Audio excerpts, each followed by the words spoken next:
Hi, I'm Ian. Sometimes your cooler needs a little cleaning. Start out by removing the lid.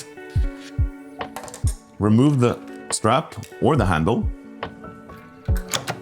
Then get some lukewarm water into the cooler.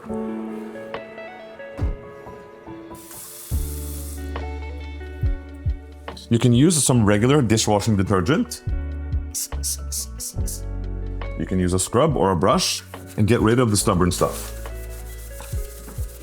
So when you're ready, you want to pour out the dirty water. Open up the seal on one corner. Pour the dirty water into the sink. Reattach the seal. Use a towel, dry off the excess moisture.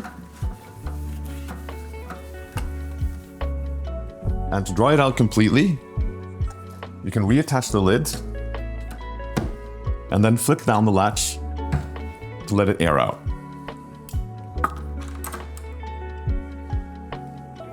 Reattach the strap or the handle and you're set.